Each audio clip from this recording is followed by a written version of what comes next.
Hi, this is Steve Gillmor, and this is the Gillmor Gang. And I'd like to welcome our latest member, a fly. There's a fly in the studio and in the ointment. And its name is Google. But we'll get to that in a minute. Because there are varying things. Doc, you need to be, Tina, you need to put Doc full screen. Okay, so we'll introduce some people, and there'll be others, or at least one other, joining in a bit.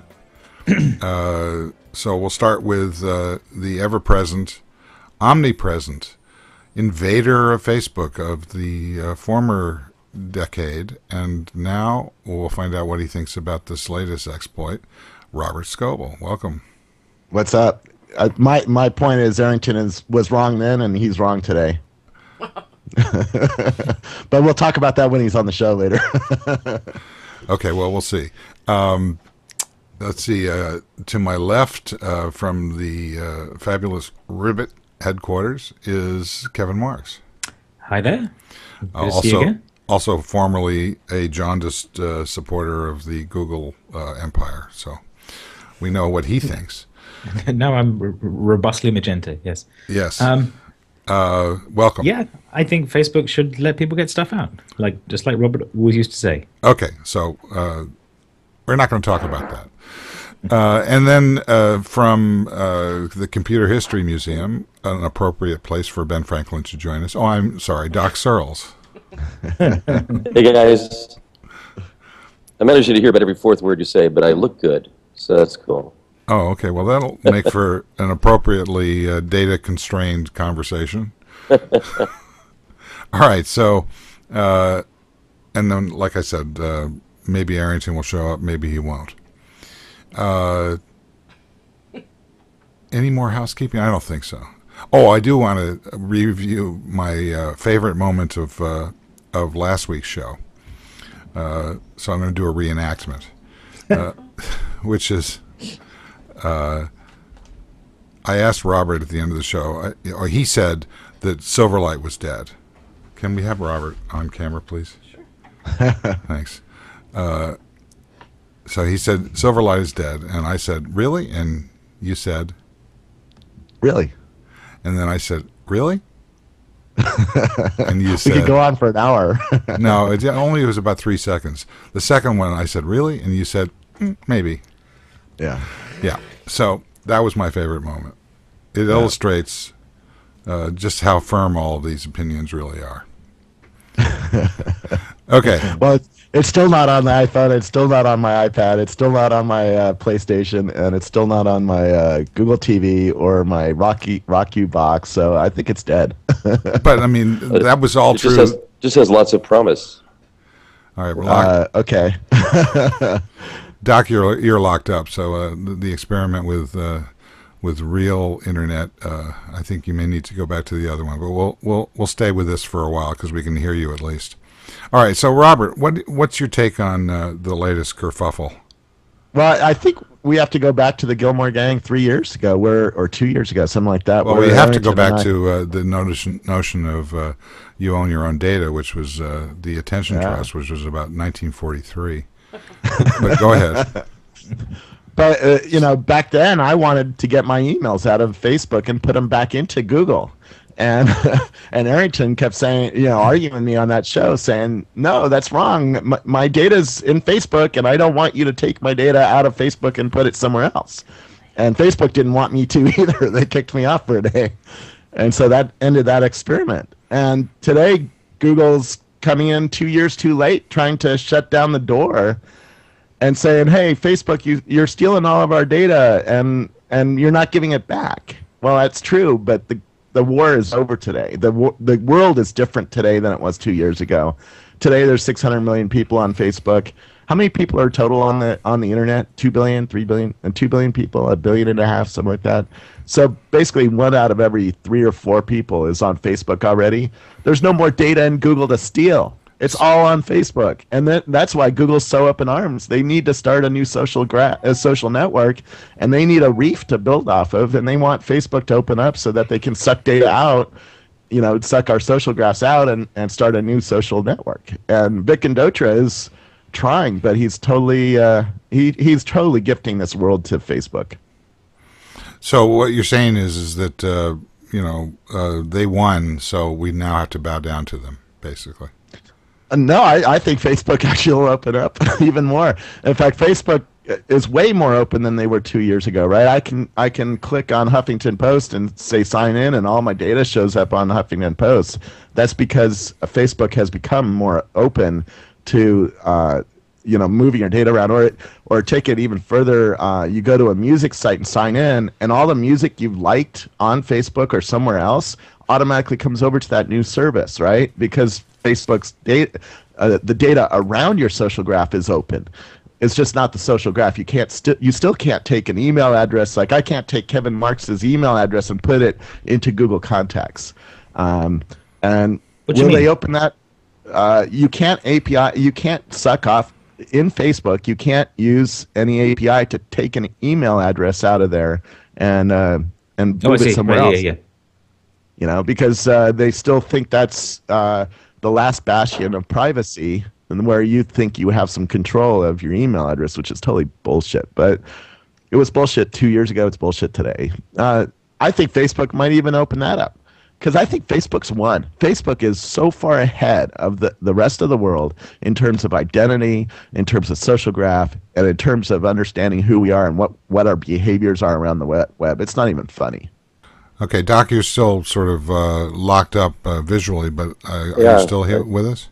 Yeah, I can hear you fine. All right, so talk.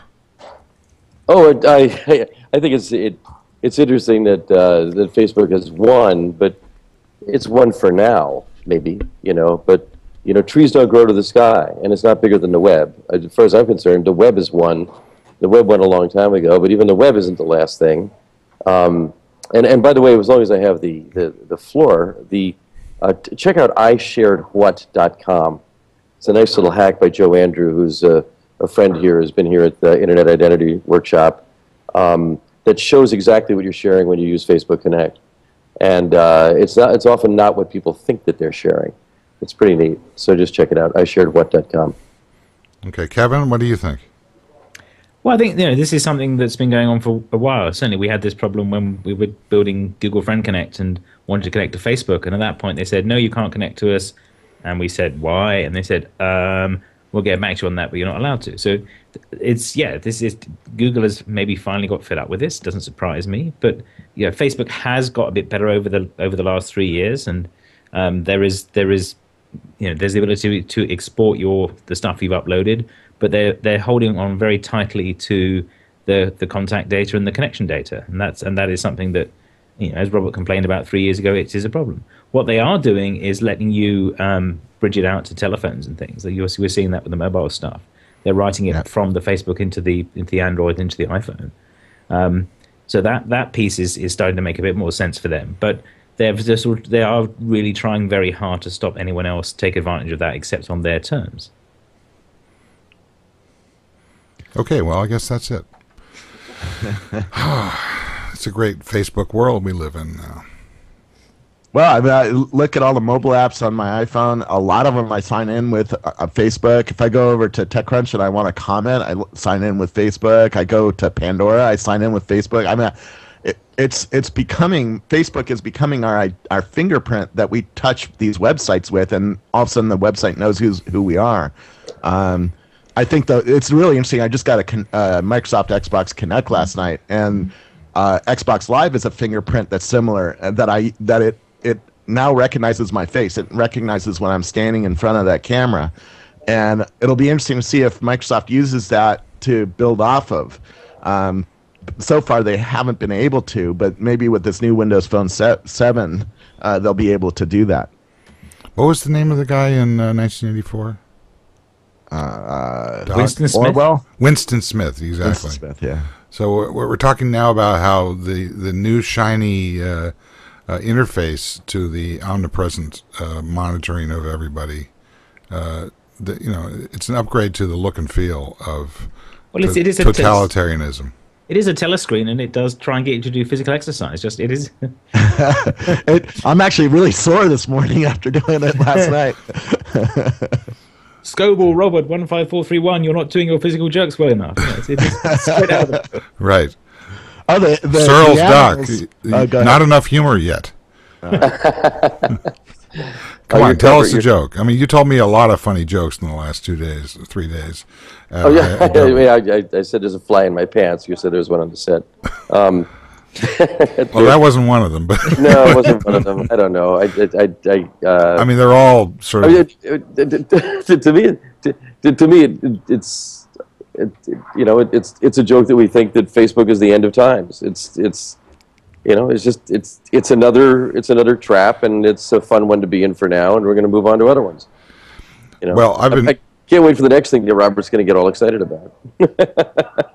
Well, you can continue to be excited about things as other things come online. I think it's more the truth. I mean, I don't agree with anybody on this. As far as I'm concerned, right? No, I think Google should just suck it. Yeah, I think blocking Facebook is a bit silly looking. No, it's not silly. It completely undermines their alleged openness, and once again points out that they'll do whatever they have to do to catch up in this case, and I don't think it's going to work. I think Facebook's going to say, "Oh, excuse me, but I got to check, please," basically. Yeah, right. I think it's over, first of all, and second of all, I think it really undermines their ability to become an identity system on the internet. By putting up the walls, they're going to be even less likely to work with Facebook. And Zuckerberg already is pretty pissed at Google. I mean, in our conversation, this week. Facebook is the one that's been like. Evading and havering over this for years and years. So they've been blatantly. Google is now stepping. They've been blatantly doing. Google is in effect taking a leaf out of what Microsoft did with the Contacts Exchange. So when Microsoft did contact import export for their online stuff, what they did was a bunch of reciprocal agreements with everyone else. They said, okay, we will do contact import from you, and you can get contact export from us. So you can get the Hotmail contacts for your onboarding, and we want to bring in your contacts into our system too. And that was, and then they went around and negotiated a bunch of those agreements with people and agreed some interchange stuff. Yeah. So Google is, falling back on a sort of Microsoft worldview here, which is a shame for Google, I think. I think Zuckerberg, at the end of the interview, after the cameras or the recording was off, he said they're going to come out with one more big announcement this year, and I bet it's going to be an announcement with Apple. Google is forcing Zuckerberg to get into bed with Microsoft and Apple, and I think it's fascinating. I mean, the other half of this is we've spent the last 4 days. Well, Doc and I spent the last 4 days at IAW and at the OpenID summit on Monday, which was held at Facebook, where we're trying to put together a generalized OpenID Connect that's built around OAuth and will be supported by Facebook and others as well. That conversation is still going on. And is getting there, getting closer, but it isn't helped by this kind of But it doesn't matter if your icon doesn't get on every website and every mobile app. We already have 3 icons, right? We have the Facebook icon, the Twitter icon, and the Google icon, right? And some people have a Yahoo or some other icon. Are they going to add yet another icon to this world? Are you going to convince 300,000 developers to add another icon to their apps? How about adding a new icon that's generic and covers all of those, and you can put whatever other icons you want behind it, including Facebook's and Google's and Microsoft's and everybody else. I think it's over. I think when companies open up like this, they know that they've won. Do you want an answer? No, it's not a matter of winning. It's a matter of choice. Okay, so, I mean, do you want Facebook to be the only one? Do you want the other ones to go away? So, Robert, if you actually want a sensible answer... why do they have to go away? The answer is you can use the your email address's identity to log in, and using WebFinger and Discovery, you can get to the point where you can discover which other identities you want to bind to that. And that's part of what we've been working on, so that you don't have to end up with 1 million buttons on there. And part of the discussion this week has been around making sure that when we come up with OpenID Connect, it does support that protocol as well, and does support email-based lookup rather than just a quicker way to get the same set of buttons up. And on top of that, just so people know that the too many buttons thing is called the NASCAR effect. So it looks like a NASCAR car. We've got all these logos that are advertising somebody's service or another. But the thing is that those things can all be back-ended. You don't have to have just, choose one of those. And there are a lot of people, there may be 500 million people on Facebook, but it doesn't include my mother, my sister, and, about half the people I know, and I'm a techie. Wow, that's really amazing, because my wife's entire elementary school class from Tehran, Iran is on Facebook. And my son's entire junior high school class is on it, but his mother's not. Yeah. And his mother matters. So it's... Yeah, but Doc, I don't understand the logic of just because somebody has scale doesn't mean that anybody else has to go away. I mean, No, I'm not saying that at all. When the internet, when something on the internet breaks, you route around it. When the email went down the other day, we went to Chatter, and there's always these services. I mean, everybody says that, including Scoble, says that FriendFeed is dead, but it's humming right along there. With 100 users. That's not my point. My point is that the people that are using this system continue to use it. It's not like it breaks because fewer people use it. It still works. The search has actually been breaking. They've been investing no engineering time in keeping it up. I'm not arguing that point. What I'm saying is that the 404 architecture of the web also extends to so-called commercial and proprietary and other kinds of environments, like the App Store. I mean, as far as I'm concerned, the web is right now being challenged by the App Store, not by open versus closed. I think those are artificial concepts, and what's happening is that people will tend to, the water will flow into the areas that it needs to in order to get whatever it is that we're doing done. And so I don't see why Facebook's power does anything to anybody else. I'm not saying that. I'm not saying that at all. What I'm saying is that I'm taking exception to the suggestion that winning eliminates the need for anything else, or that what they've done is won just because they're leading. Well, I don't think that Robert's saying that winning. I don't think Robert's saying that winning precludes anybody else. Well, it suggests that others are losing. It's really hard to convince developers to put another thing into their apps when one thing is there and it works for most people. I look at my Cinchcast. I sign in with Facebook. I put my Facebook email address and password in and sign in, and it works. What are you going to do to convince that developer that something else is better? I don't know. Well, if the developer is willing to not have, is the developer only using Facebook and nothing else? No, they have Twitter there too, and they have a Gmail sign in as well. And so if they already have 3 icons, why add a 4th? I'm not talking about them. I'm talking about the user. If the user has other choices, every developer does not control what every user does. If the user has at their disposal momentum, as well, momentum is a powerful thing. I'm not denying that. I'm not denying it. I guess we're talking past each other here, and I'm suggesting that it's perfectly fine that Facebook appears to win at this moment in time, and there'll still be plenty of other choices out there for users as well as developers, and that the scope of what developers choose to do does not contain all the choices that a user has, that one big developer might do. No, but it does suggest that that in an era of no barriers to entry for almost anybody to get on the network, the index or the shelf space becomes the issue.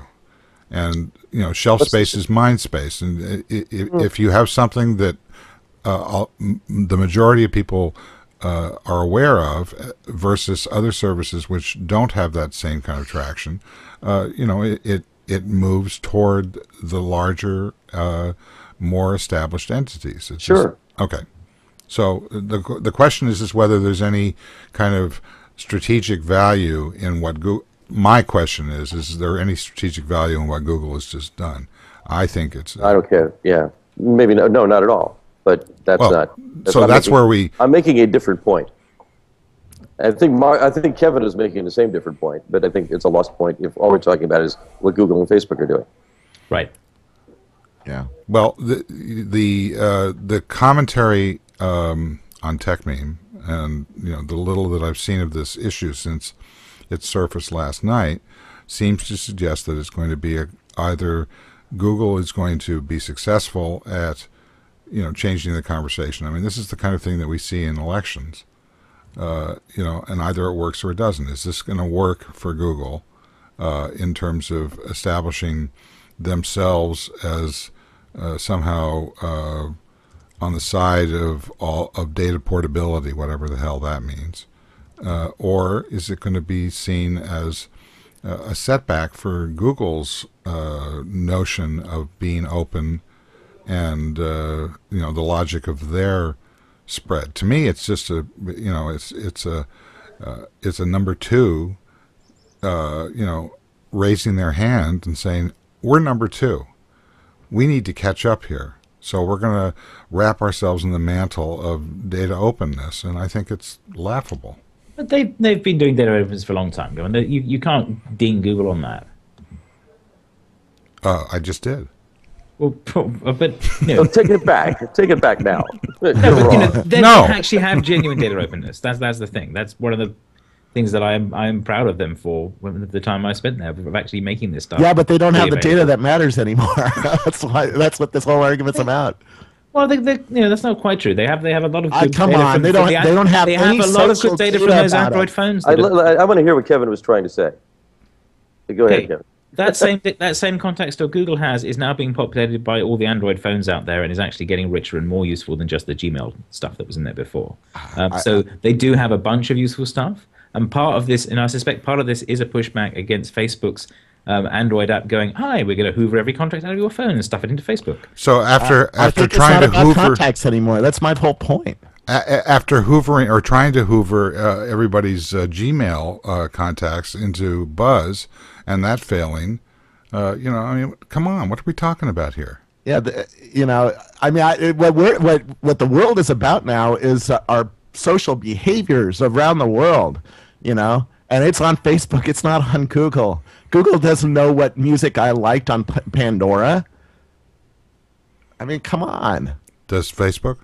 Yes, absolutely, it does. I mean, you can go and see that was all after the last Facebook exploit. Is basically what you're saying. Oh, okay. Yep. So there's a lot of data that they stole.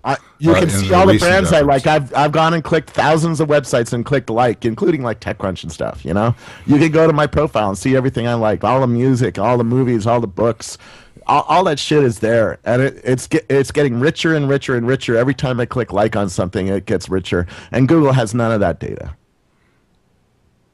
Okay, I agree. They don't have any of that. Robert, is having all that data out there only a good thing? Only where all that data where? All the data you're exposing that you've chosen to expose out there. Absolutely, I get so much serendipitous experience from sharing that data with people. It's unbelievable. I mean, I joked around. If you listen to the interview I did with Mark Zuckerberg, I joked around that he's influencing the restaurants I go to in Palo Alto because he's let me stalk him at the restaurants he's going to. So I know which restaurants he's going to. I know he was at the French Laundry two weeks ago, right? And I know he goes to McDonald's a lot. And I get to see what his behavior is, and if it's interesting to me, I get to go there and have a different experience than I would otherwise. I think that's good for us. I guess it's good for you.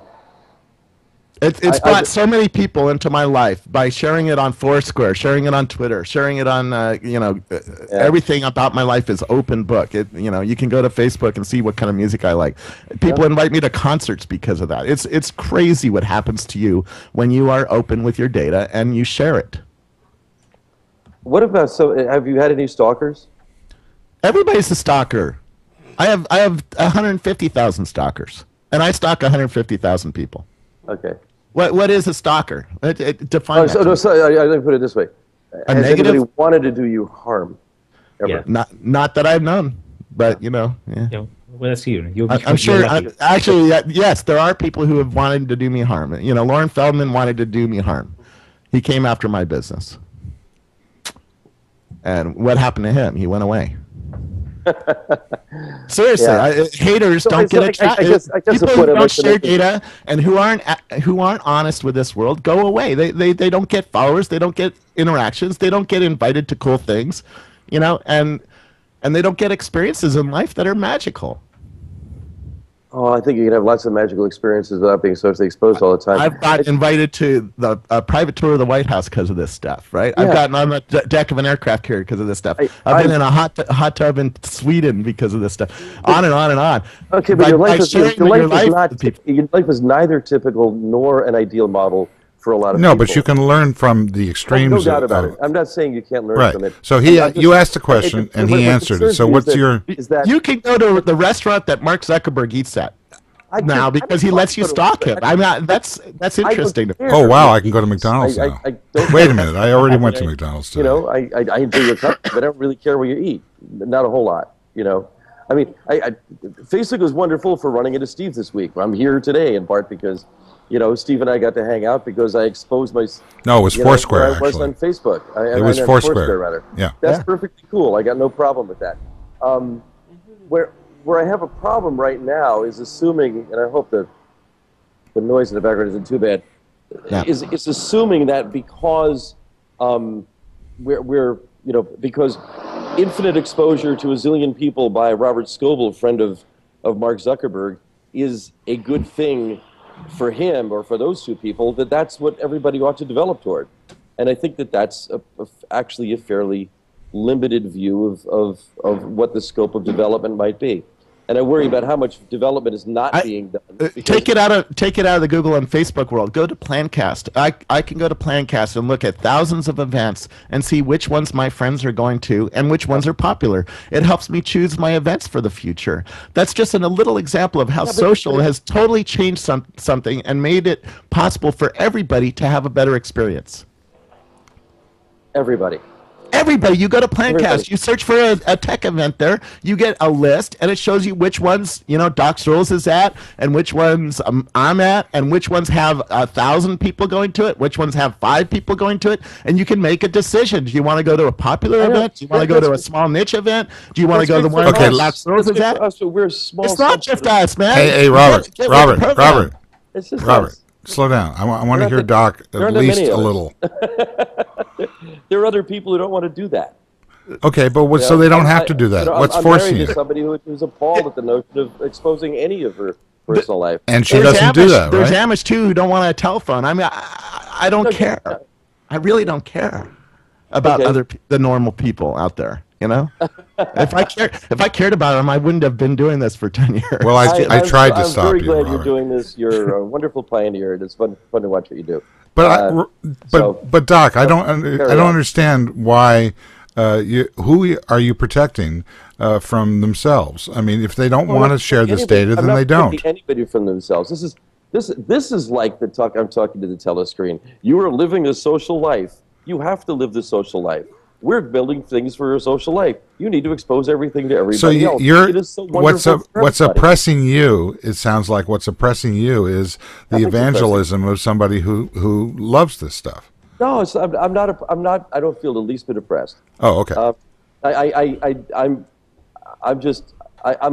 I'm amused by it. Actually, I just think it's one view, and it's a wonderful one, but it also has this box around it that says everything that's in the social space is wonderful, and there's this gigantic space outside of the social space that is personal and isn't on the computer and isn't online and isn't in any of these particular things. Where a lot of development can take place there too. And does it? And if you're wearing social blinders, you miss it. Everything I'm talking about today is about offline. Okay, Plancast is about offline events. Pandora is about music and discovery of music and discovering new ways to hear new groups, There's social online windows to offline. And what I'm saying is that Absolutely. I discover restaurants by who's checking in on Facebook or on Foursquare. And if Steve Gillmor goes to a place, I'll call him up and say, "Was that place any good?" And if he says yes, I'll go there next time. I do that shit too. It's not. I'm not saying it's a bad thing. I'm also saying it's not the only thing. Okay. There's still Amish in the world. I really don't care. No, you're making a false distinction here. I'm busting you for it. It's not we're social or we're Amish. Okay? There's lots of gradations between that too, right? We're not being in the social world by calling them Amish, but you put the world there. Yeah. Okay? I don't care about late adopters. I really don't care about them. I study early adopters. I like early adopters. My dad didn't have a color TV for a long time. I had HD TV 3 years before he did. I don't care about people who buy into something 3 years, 5 years, 10 years later, or never. Right? There's lots of people who are never going to buy it. My ex-wife's father told me he would never ever touch a computer, and guess what? He died never ever touching a computer, and that's great. But he's gone now, and the new world is moving in.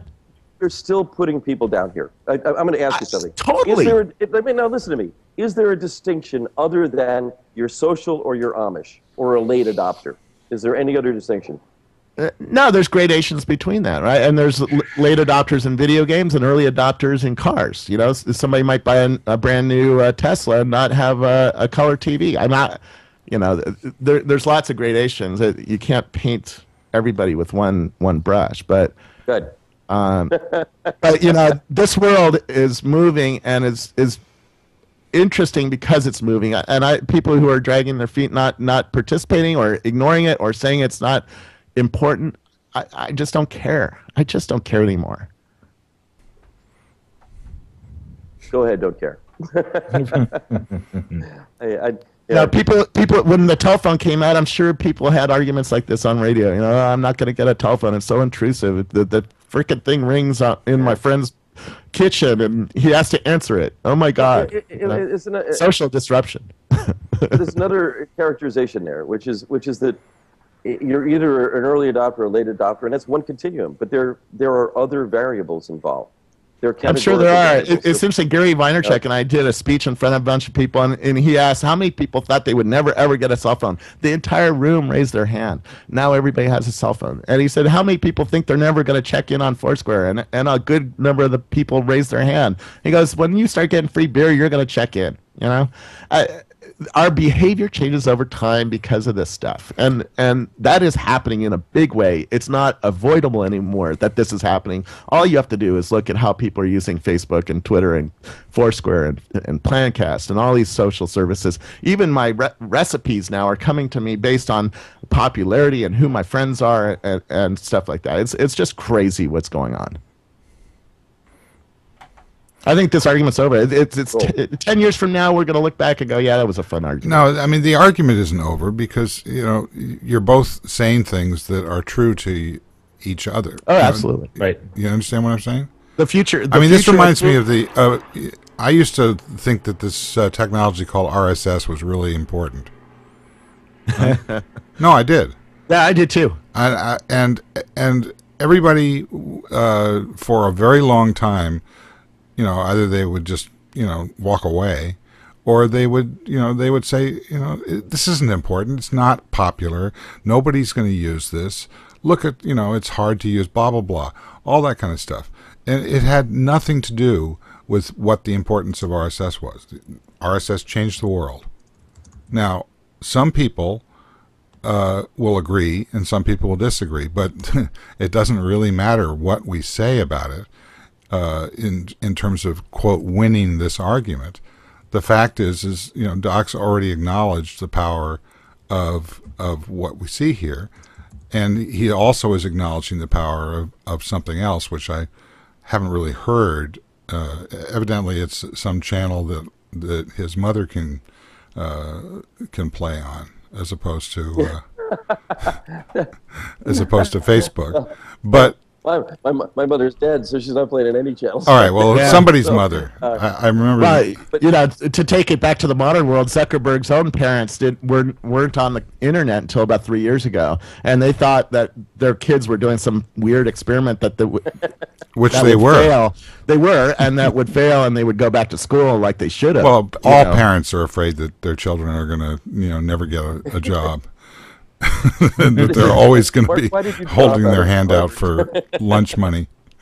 What? I was just saying, did they ask your kid why he dropped out of Harvard? Yeah. What were you doing there? Why'd you move out to the coast? Yeah, here's a picture of Bill Gates. That's why. Yeah. Yeah. So I don't think that it's a question of winning this argument, which is sort of looping back to what Doc, I think, was really complaining about, which is the notion that because something is ascendant, that means that it's winning, and that therefore that implies that others are losing. I think that Right. I think the others are not winning. Put it that way, if you want to use the winning. But this is the argument I always have with Mike, which is that this isn't Highlander. It doesn't have to be. There can be only one. What can happen is that we can look at these things and find patterns and say, okay, there's a pattern there that we can reuse in other ways. Is there a way we can do that doesn't involve us all reinventing that thing from scratch and actually able to reuse it with some agreement and interoperation? And that's the point of what we were doing at IAW all this week. We're sitting down with people and saying, okay, given that we've got a bunch of these things that are kind of similar, is there a way we can make them actually the same, so that the developers don't have to deal with like fiddly little differences between them? And that's how we end up. But there's with a tension between that strategy and the strategy that Facebook and others have employed, which is to basically say, yeah, there's no problem with making it the same. Do it like we're doing it, and be part of our format and protocol. And obviously there's resistance to it, but on the flip side is who's necessarily going to adopt, it's like the situation with Android. At a certain point, beyond the ability to harvest more impressions over mobile devices, what is the value proposition of Android in terms of revenue, and what happens if the economics of fragmentation overtake the value proposition of, quote, it being free? Oh man, you're buying Steve Jobs' argument here. Or you've integrated, or you've fragmented. Fragmented. I'm not buying it. I've been saying that for a long time. I think it's true. Yeah. It's like, can it be blown up by one company? Steve Jobs can destroy that entire market tomorrow, like he's done before. No, I'm not saying that. Yeah. I'm asking Android whether cannot be destroyed by Google.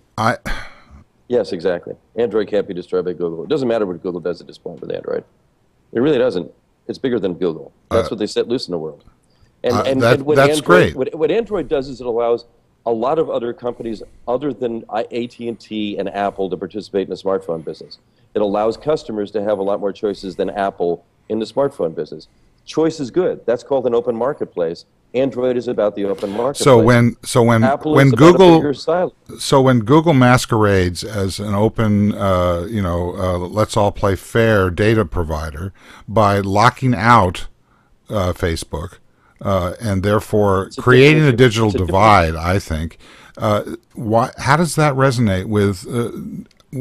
Don't you think that there's going to be some payback for this choice on Google's part as to the value proposition of Android down the line? Yeah, Google. You think people are going to? They lose geek cred with that. It was a bad move, Yeah, but, I think it was a smart move. It makes them but so what? Yeah, I mean, it should be bigger than that. It's not just about Google versus Apple or Google versus Facebook. It's about closed versus open marketplaces. And Robert's point and your point about how Facebook has opened up in the marketplace is great stuff. I mean, the fact that I didn't make that point. I don't agree with that. The fact that Facebook Connect is available to use as a sort of single Facebook sign-up. Connect is a service that I use and value because it makes it a lot easier for me to be able to sign on to these ridiculous startups that I end up never using. There you go. Well, Okay. it's another choice in the world. But what we want, I would hope, is a marketplace that's more than your choice of captor.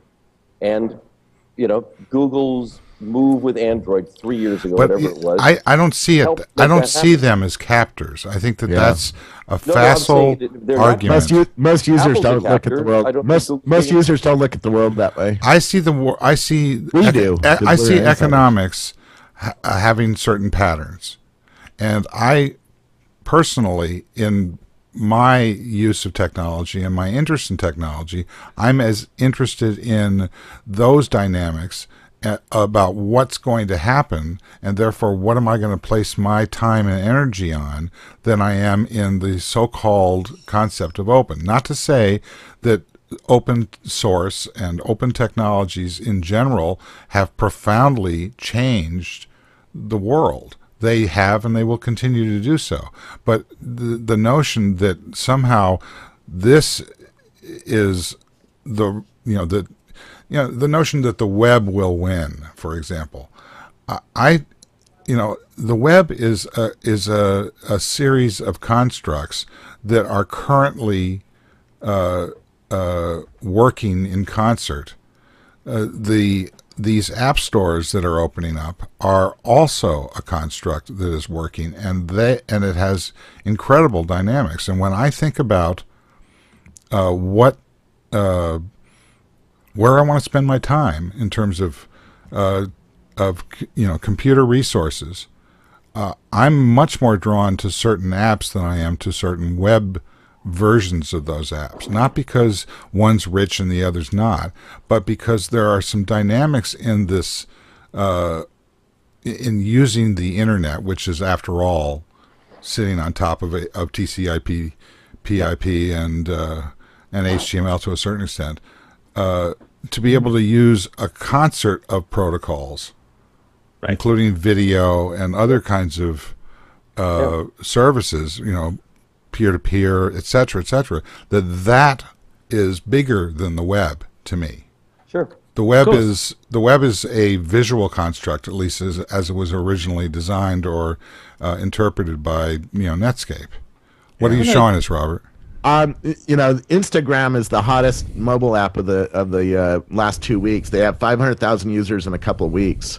And how did this take off? It was because of Twitter and Facebook, the import of my friends into here, and the social behaviors that happen inside this app, and that go back out to Facebook and go back out to Twitter to grab a little audience and bring it in here, is just astounding. And it's very viral. And this is how Google could beat Facebook. But Google is not thinking this way. They're not thinking like a startup. They're thinking, oh, let's close the gates. Let's, put up the walls. Let's try to beat Facebook by, becoming defensive. And this little startup, 2 people, proved you can beat, everybody with a smartly done social app that, is really pretty cool.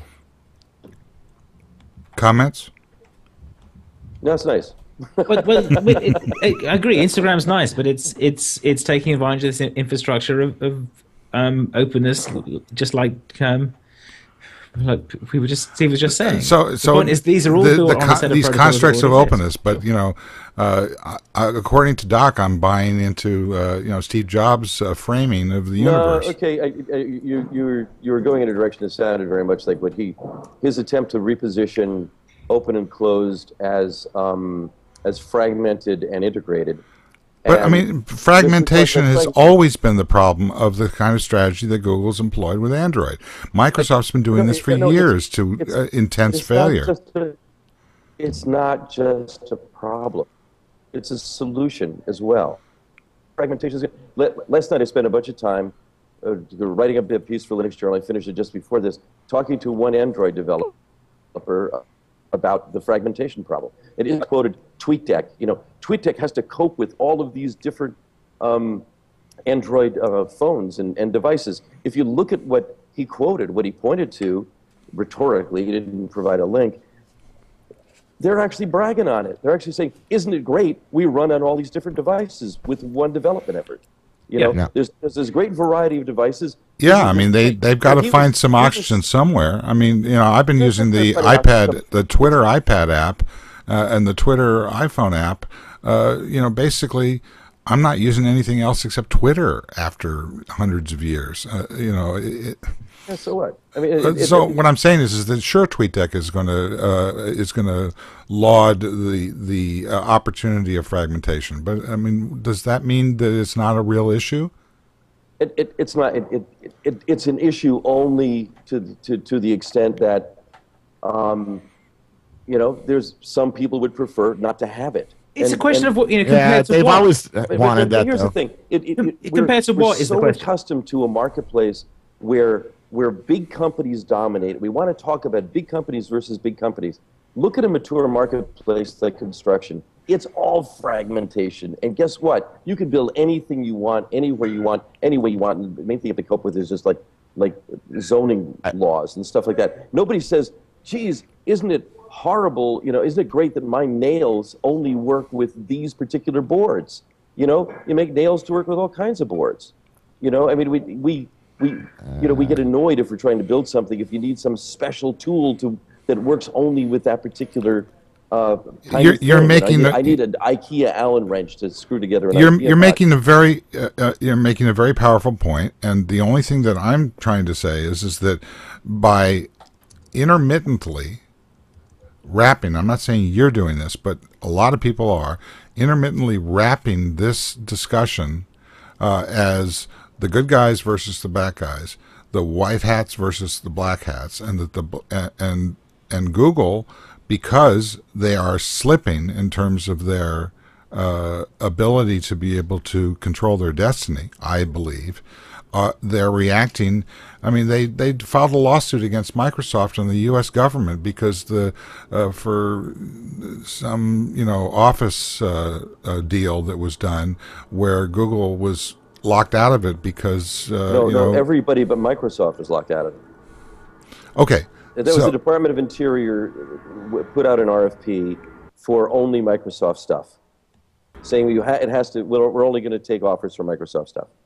And Google split a gut over that, and a lot of other people split a gut over that, because why should the government be locked into one particular vendor? I mean, it sounds like classic Y2K arguments here. Only Google is the one that is making the arguments. It strikes me that remember the antitrust suit. The most important thing that was said in that trial was said by Bill Gates in the deposition. He said it for years before that, which was, somebody's going to come along and smoke our ass. Mm-hmm. Yep. Right. It happened almost immediately. Yep. So instead, now what we're hearing is if Google wanted to go and frontally attack Office, then and come up with enterprise regulation technologies that could compete in an RFP of that kind, that would be one thing. But they haven't. Who's the competition? I mean, Microsoft blew out the Office. Word processing, the packaged apps environment with Office as a suite. They decimated the marketplace, and nobody's ever returned to it, with the possible exception, which I don't agree with, that OpenOffice somehow is a viable competitor. Overseas, maybe, but they basically destroyed that market. Now, I'm not suggesting that that's a good thing or a bad thing. I'm just saying that's what happened. So today, I see Google raising their hand. I mean, Sorry, who destroyed the market? Microsoft or Google? I didn't quite follow that. They overwhelmed the market. This is an argument Microsoft, for scale. It's just like, to take this back to the Facebook argument. It's like, well, Facebook has got so much scale now that they're basically going to wipe out all of the competition, and then it's going to be an RFP for Facebook only in the future. That would be the analogy, right? I see. Okay. So all I'm saying is that I would, if I were Eric Schmidt, I would be having a little bit of indigestion over the fact that he is beginning to sound more and more like he did at Novell, which is basically, picking a losing argument and championing it in the face of, a lack of business decisions. On the other hand, Steve Jobs has come in with a different, hand and passed Microsoft in market cap. Now, it doesn't mean that they're winners or also in losers. revenues. They passed them in revenues. Apple is bigger than Microsoft both ways. Yeah, that's what I just said. Yeah, pretty huge. Yeah, it's enormous. So Google certainly is not without resources, and they have succeeded in completely changing everything. But at this point, they're sounding like, second-class losers. So they made a bad judgment about. But it's not. How does this matter? How does it matter? It matters to me for the same reason that RSS mattered to me. This is these things have a habit of turning out to be turning points.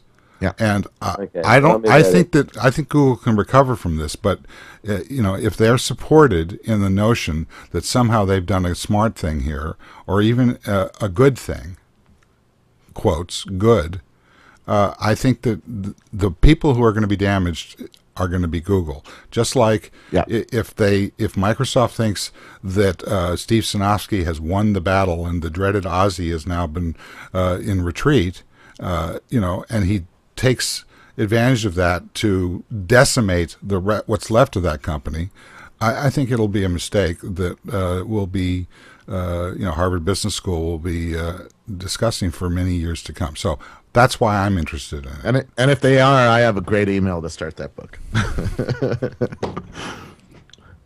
That's some nice bait. What's that? Well, back in 2003, right before Flickr went to Yahoo, I told Bill Gates, Steve Sinofsky, Steve Ballmer to buy 13 different areas of companies, including Flickr, including Skype, including Wikitools. Yeah, but Robert, that's like telling them to do what they're not going to do. And exactly. And the answer from Steven Sinofsky was about this long, and it had the word business value repeated 13 times. Basically, he said, I'm running a $4 billion a year business. Go away. Well, he's got a point, though. he had a great point. He still has a great point. It's still a $4 billion business. But he could have. But there are larger forces at play now. I want to go on the record to say that Robert Scoble was the most important talent that Microsoft ever wasted. Well, thank you. That's really an honor for hearing it from you, man. I disagree, but so you disagree with the one thing that the doc is agreeing with you about, which is that you're great. That's okay. Thanks. Getting back to the Amish versus early adopter thing. So is Silverlight dead, Robert? What's that? I want to see. I'm the Amish. I'm going to take the Amish. I want to see an animation of this. No, you got to see it. I mean, this came out of Tina and I were. I'll let you go back to whatever you want to go back to, but it's not Scobleizer Gang. No, it's interesting. Somebody but you're not going to help because they're listening. I don't care. And they're saying, well, you know how you don't care? I don't care either. Yeah, I'm listening in. Watch out. So Tina and I were talking about. I was just laughing about that one moment, and she said maybe we should cut those out and and release them. And we figured out a plan after I argued that it was a mistake for a couple of hours. Yeah, thank you. Yeah, you're welcome. And so then I thought that the best way of doing it would be to reenact it, so that there would be zero production time involved. And that's failed so far. That but was my stick figure. Did you know, by the way, once these get up on YouTube, you can link into a specific time in video, so you can really? do a whole. Are you sure? Yeah, I do it all the time. But that's blocked by IE9, right? Just kidding. I don't know. I don't use IE9. I know. I don't think you can use IE on a Mac. Anyway, the point was that this guy's bashing. No, it's not the point. It's your point. It's my point. Okay. This guy is bashing me because he says I have ability to buy all these gadgets now. That's true today. I used to be laid off. They were free then, and they're free now. They're pretty free, and if you can always go into a GameStop and play with a game, or go into an Apple store and play with an Apple device and have an opinion, right? You don't need to buy it. And then you can be stalked as you do it. Yeah.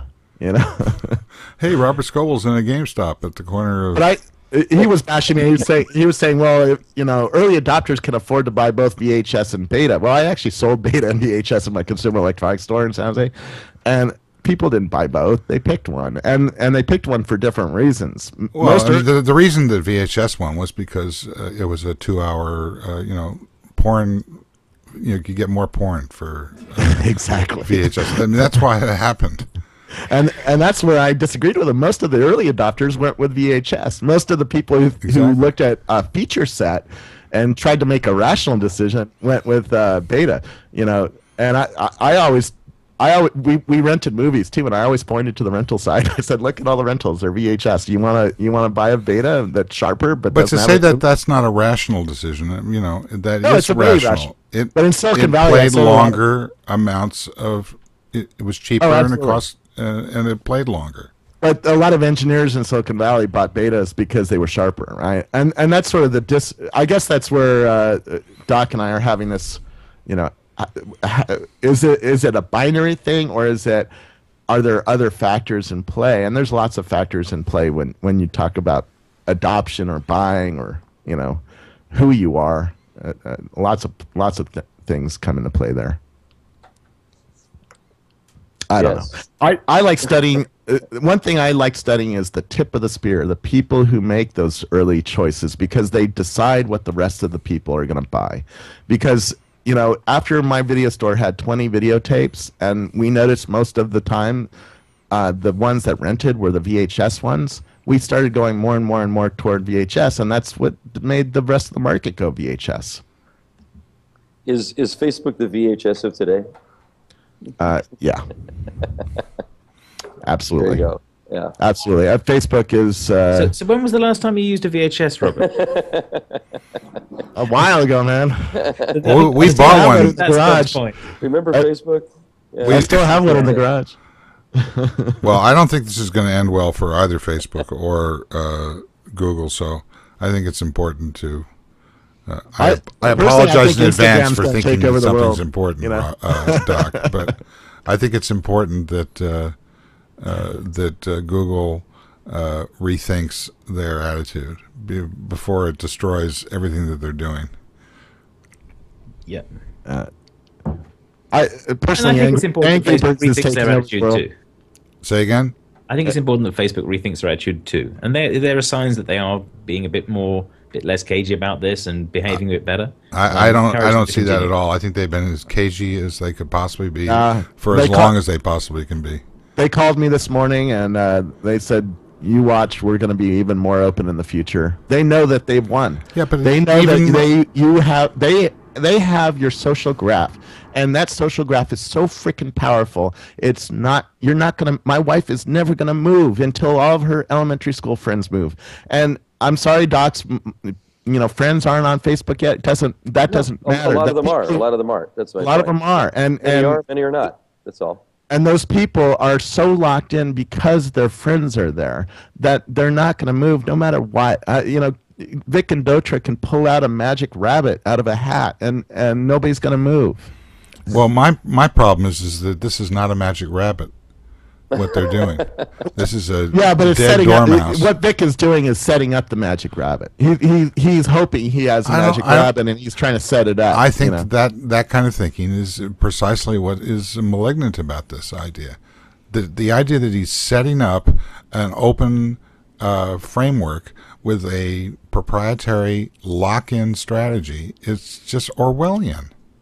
Yeah. Yeah. Okay. Well. So they get the Microsoft of 2000 award. It's true. And believe me, it is not lost on me. When I was working at Microsoft, I saw Google come in and hire employee after employee and build a huge office up in Seattle, right? And Facebook's doing the same thing to Google right now, and it's not lost on me at all. It is so.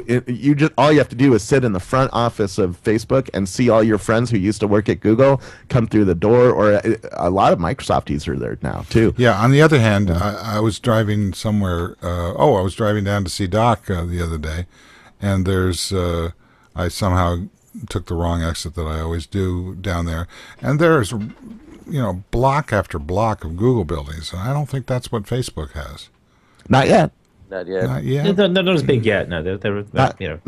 Less than a tenth the size, but they've got a fair few buildings. I was going from building to building there on Monday. Yeah, it's And- crazy how fast they're growing. And Well, I think they're going to grow way faster in the future. And after they go IPO in 2012, I somewhere think around that the Maybe like Google, they velocity. can make their own colored manhole covers. Oh, they're copying all of Google's stuff. I mean, they have the kitchen like Google. They hired the Google chef. They have the Google wall in the front hallway. You know, they're totally copying Google. They're totally taking every good idea Google had. The velocity of it, enterprise success is not about scale; it's about speed. Yeah. It's about copying. execution. That's true. It's Right. like being derivative. You know, the more that they can do with less, the better they will become. Yeah. It's not bricks and mortar. It's Yeah, no, and that It's you know, people. that was a Google virtue too. Google's model was small teams acting chaotically, and they, well, they're they may doing have real lost a well bit on of the that now. chaotic part right now. Yeah. They've You know, really Google harvested Wave- that. Google Wave shows the downside of that strategy. No, Right? Google Buzz shows the downside of it. I mean, Fair enough. and I can't wait for Google Me. Well, Google we'll see. We'll see if Vic has a white rabbit up his hat in his hat. A white you know? rabbit. Up his- One makes you larger. Bend over and let me see your white rabbit hair. Are those ears coming out of your ass right there? Okay. Somebody get Ben Franklin down off the pole. He's taking too many electric jolts here. Hey, Prop 19 didn't pass. We're not allowed to do that here. Yeah, and that's another good thing. You don't want. I mean, taking drugs is not fun if it's legal. Exactly. I take drugs. Simstatin is my latest high. What it doesn't do to me is fantastic. There was a news report. I don't know. I was on a call and I didn't see it, but there was some news crawl headline that what Simstatin does for everything else that it's not prescribed for is why it's fantastic. I totally agree. What is it? It's a statin. It's a cholesterol drug. Oh, okay. Yeah, I mean, if you can, I've been eating 17 eggs a day for the last 2 years to get into the program. I finally, my level went up enough that I could get the damn thing. This is what I mean by legal drugs. It doesn't get you high, but it keeps you alive. All right. All right. So I guess I want to thank Mike Arrington for his appearance. And we can read into that, whatever. Actually, he's convinced me I'm going to be releasing a column on TechCrunch tomorrow morning. He's convinced me that there's something that needs to be done that only I can do. So I'm going to return to the fold once a week until my wife fires me. And it's pretty good. I think it's about the Ray Ozzie situation. Awesome. So you should look forward for that. And Doc, where are you off to? I'm going back to Boston tomorrow morning, and I'm there until I go to DFrag. So I'll be at DFrag in Denver later this month, the 17th, I think, somewhere in there. And after that, I'm not sure. And when's your book coming out? Next September. It's due at the end of January. So I'm really going to hunker down on the book during the next couple of weeks. When I'm not traveling. I'm hoping to travel less. So. Okay. Scoble, what's your story? I don't know what I'm doing. Well, we know that, full. but No, your social network knows what you're doing, so just ask them. Yeah, it's on Plancast and it's on Tuggle Me if you really care. Tuggle Me? I don't want to be Tuggle. Ask your network what you're doing. And What is Tuggle Me anyway?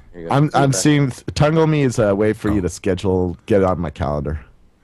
If you go to TuggleMe/Scobleizer, you'll see my calendar and you can see an open slot and say, I want to have lunch with you. Okay, well, it's going to be Thursday at 1 next week. Cause I'm booked. Are you? Yeah, if you use Tungle Me, you would know that. How do you spell that? Oh, well, that sucks. Tungle, TUNGLE.me/Scobleizer. Okay, It hooks into well- my Google Calendar, which hooks into my Exchange Calendar, which hooks into my iPhone calendar and my... Well, see if you can iPad change calendar. that. See if you can fix that, because it's going to be Thursday at 1. Okay. Okay. And you, Kevin? I'm catching up on all the stuff that I got from Internet Identity Workshop this week and thinking about what the things we can build based on that and following up on all those conversations. So I got a lot out of that. It was very interesting. Excellent. I want to thank Rackspace and particularly Rob Legess for bringing this show back to life, and TriCaster New Tech for making this video. I want to thank our producer and director, Tina Chase, and I appreciate everybody who showed up, and especially those who didn't. We'll see you again next time. Bye-bye.